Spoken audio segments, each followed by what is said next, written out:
Jika kita membeli makanan dan minuman di warung, kafe, atau toko, maka makanan dan minuman ini pastinya memiliki bungkus atau kemasan. Pokoknya sih, makanan atau minuman yang diperjualbelikan pastinya selalu didampingi oleh kemasan. Teman-teman mungkin ada yang belum mengetahui tentang kemasan makanan atau minuman. Mengapa harus dikasih kemasan? Apa fungsinya? Kemasan makanan ada berapa macam? Dan apa saja jenisnya? Kemasan ini sangat krusial untuk makanan dan minuman kita. Jadi tidak boleh sembarangan. Maka dari itu, mari simak video ini sampai habis karena video kali ini Ilmu Giziku akan membahas mengenai kemasan makanan atau minuman. Sebelum itu jangan lupa klik like, subscribe, dan nyalakan notif loncengnya ya. Kemasan pangan adalah bahan yang digunakan untuk mewadahi atau membungkus pangan, baik yang bersentuhan langsung dengan pangan maupun tidak. Kemasan pangan tidak boleh dipengaruhi maupun mempengaruhi biaya, baik selama pengangkutan maupun dalam masa penyimpanan.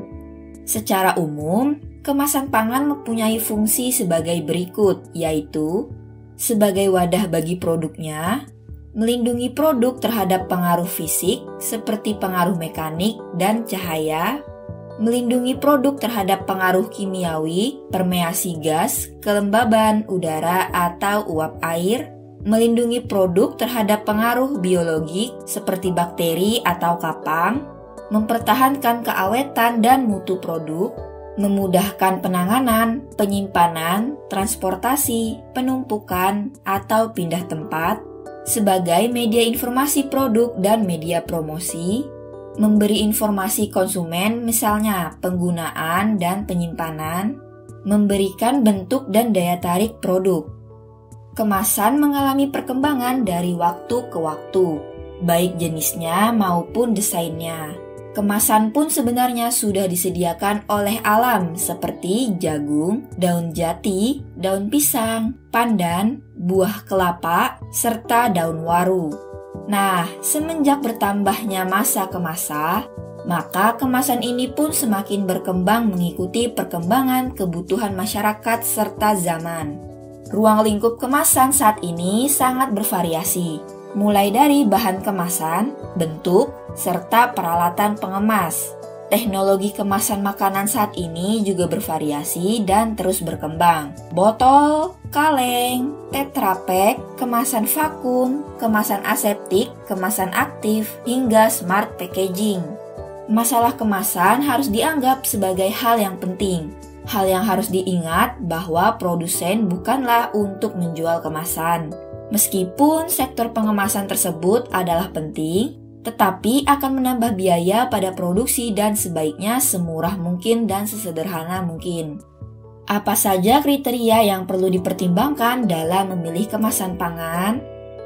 Stabilitas dari pangan, misalnya penguraian secara kimia, biologi, reaksi mikrobiologi yang dapat terjadi, kondisi lingkungan dari pangan selama proses distribusi dan penyimpanan seperti temperatur sekitar atau ambien, dan kelembaban yang merupakan dua faktor lingkungan yang sangat penting, karena faktor ini akan menentukan sifat penghalang yang diperlukan untuk kemasan.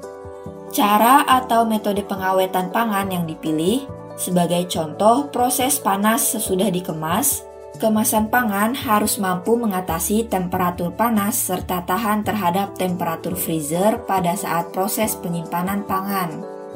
Karakteristik, komposisi, bahaya dari bahan kemasan pangan, serta keamanan pangan yang dikemas sebagai konsekuensi dari migrasi komponen dari bahan pengemas ke dalam pangan.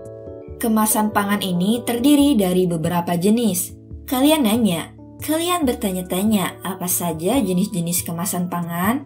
Kalian kepo? Oke lah kalau begitu. Kemasan pangan ini terdiri dari 4 jenis, yaitu kemasan kertas, kemasan gelas, kemasan plastik, dan kemasan kaleng. Berdasarkan struktur sistem kemas, suatu kemasan dibagi menjadi 3 jenis, yaitu kemasan primer, kemasan sekunder, dan kemasan tersier serta kuarter. Kemasan primer digunakan untuk langsung mewadahi produk olahan. Kemasan sekunder berfungsi untuk melindungi kelompok kemasan primer. Sedangkan kemasan tersier dan kuarter merupakan kemasan yang digunakan apabila masih dibutuhkan pengemasan setelah kemasan primer dan sekunder. Umumnya digunakan sebagai pelindung selama pengangkutan. Nah guys, untuk pembahasan lebih panjangnya akan aku jelaskan pada video selanjutnya ya. Stay tune terus, jangan sampai kelewatan. Tetap jaga kesehatan dengan menjalankan pola hidup gizi seimbang, karena kesehatan itu dimulai dari gizi. Saya Syifa Pravitasuri dari Ilmu Giziku. Sampai jumpa.